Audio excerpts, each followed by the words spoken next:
नमस्कार दोस्तों, horizontal science foundation में डॉक्टर विनेश कसरे आपके लिए लेके आए डिफरेंस बिटवीन SN1 और SN2। हमें बहुत लगता है कि SN1 और SN2 बहुत डिफिकल्ट है, मगर डिफिकल्ट नहीं है। हम वन बाय वन देखेंगे डिफरेंस बिटवीन के वैसे हम उसका जो टफनेस है वो उसको सॉफ्टनेस है। आइए देखते हैं, तो इसके मीनिंग समझते हैं। SN1 किसे कहते हैं, SN2 किसे कहते हैं। डायरेक्ट जैसे नाम दिए वैसे लेते हैं। S मीन्स सब्स्टिट्यूशन, सब्स्टिट्यूशन यानी एक की जगह दूसरा आएगा। N माने न्यूक्लियोफाइल, न्यूक्लियोफाइल जो न्यूक्लियोफाइल रहता है वो न्यूक्लियोफाइल अटैक करता है, यानी इसलिए इसको न्यूक्लियोफिकेशन कहा गया है। वन मीन्स यूनिमोलिकुलर, एक ही मॉलिक्यूल के कॉन्सेंट्रेशन पे रिएक्शन का रेट डिपेंड होता है, इसलिए इसको यूनिमोलिकुलर कहा गया है। इसके ऑपोजिट में substitution nucleophilic, bimolecular, bi means two molecule के कॉन्सेंट्रेशन पे रिएक्शन का रेट डिपेंड होता है, इसलिए इसको SN2 यानी बायमोलिकुलर रिएक्शन कहा गया है। रिएक्शन देखते हैं। SN1 ये टर्शियरी ब्यूटिल ब्रोमाइड यानी टर्शियरी जो मॉलिक्यूल रहता है उसको फेवर करती है।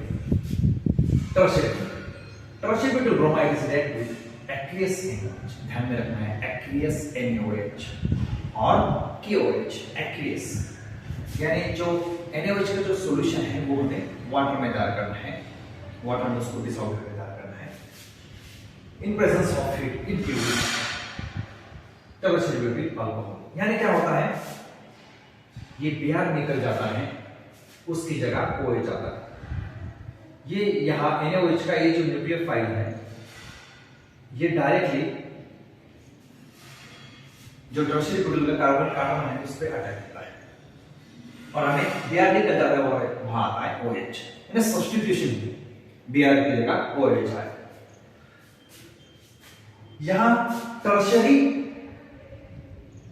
सबस्ट्रेट है, यहां प्राइमरी यानी Mithil bromide is react with aqueous NaOH in presence of heat, it gives Mithil alcohol यानी Br की जगह क्या है OH सब्स्टिट्यूट हुआ। किसने सब्स्टिट्यूट किया, तो OH ने सब्स्टिट्यूट किया, न्यूक्लियोफाइल ने सब्स्टिट्यूट किया इसको और ये बाहर निकल गया और यहां Br की जगह OH।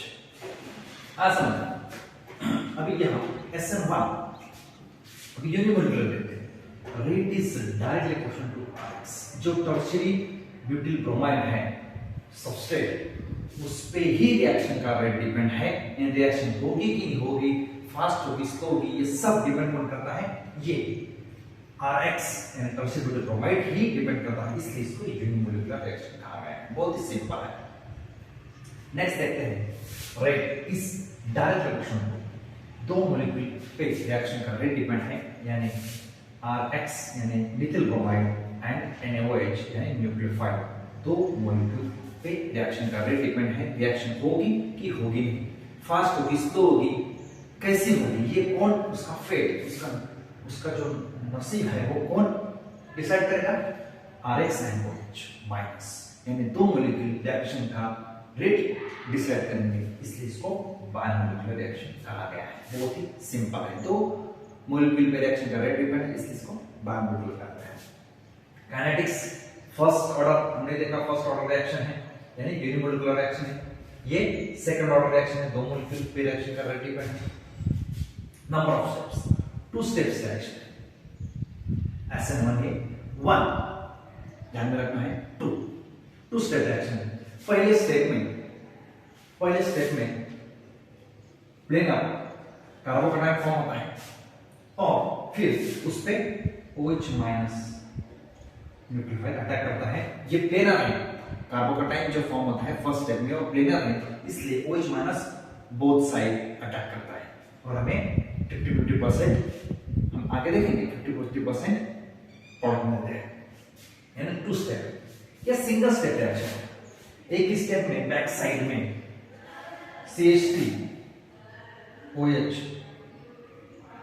CH3 Br पे OH माइनस अटैक करता है बैक साइड, सिंगल स्टेप में प्रोडक्ट मिलता है।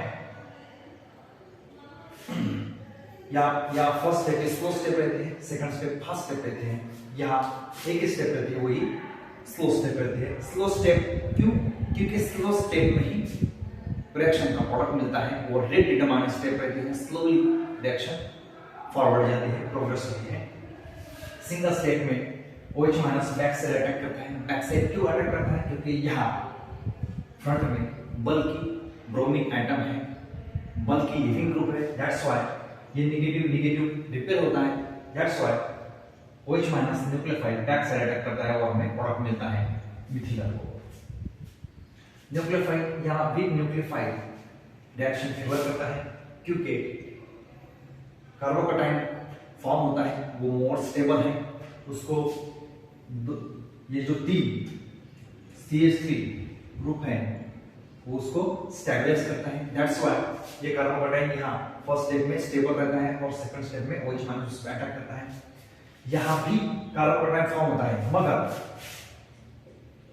उसको स्टेबलाइज करने के लिए यहाँ सिर्फ हाइड्रोजन है, उसका लाइफ बहुत कम है, उतने लाइफ में न्यूक्लियोफाइल अटैक नहीं कर सकता, दैट्स व्हाई ये सिंगल स्टेप में ही प्रोडक्ट मिलता है, बैक साइड में ही अटैक हो सकता है। न्यूक्लियोफाइल वीक है क्योंकि वीक न्यूक्लियोफाइल के ऑलरेडी कार्बोकैटायन फॉर्म है, इतनी जरूरत नहीं है स्ट्रॉन्गली अटैक करने की, या वीक न्यूक्लियोफाइल ही प्योर करता है रिएक्शन, या स्ट्रॉन्ग न्यूक्लियोफाइल आता है SN2 में। क्यों? क्योंकि जो फ्रंट साइड में है वो Br बल्कि न्यूक्लियोफाइल है, तो अटैक करने के लिए स्ट्रॉन्ग न्यूक्लियोफाइल चाहिए बैक साइड के लिए, that's why strong nucleophile favours the SN2 reaction. Solvent polar protic solvent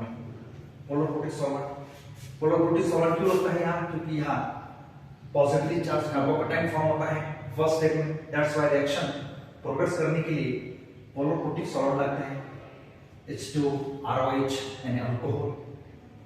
यहाँ पोलर प्रोटिक सॉल्वेंट, यहाँ कार्बोकैटायन फॉर्म नहीं होता, दैट्स व्हाई रिएक्शन ये प्रोग्रेस होती है aprotic solvent, polar aprotic solvent, example acetone, DMSO। बहुत ही सिंपल है। Rate of reaction is directly relation to stability of carbocation.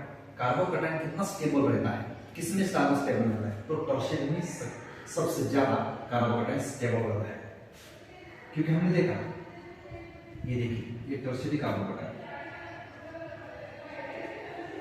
इसको स्टेबल करने के 3 CH3 ग्रुप है, ये मोर स्टेबल रहता है एज कंपेयर टू सेकेंडरी। यहां दोनों ही CH3 ग्रुप है वो स्टेबल करते हैं मगर एज कंपेयर टू टर्शियरी वो इतना स्टेबल नहीं करते। और ये प्राइमरी, इसमें तो हाइड्रोजन आ गए, ये हाइड्रोजन इतना स्टेबल नहीं कर सकते, बहुत लाइफ कम रहती है, यानी more substitution at carbon atom it gives the stability to the carbocation, that is tertiary carbocation is more stable as compared to secondary and primary.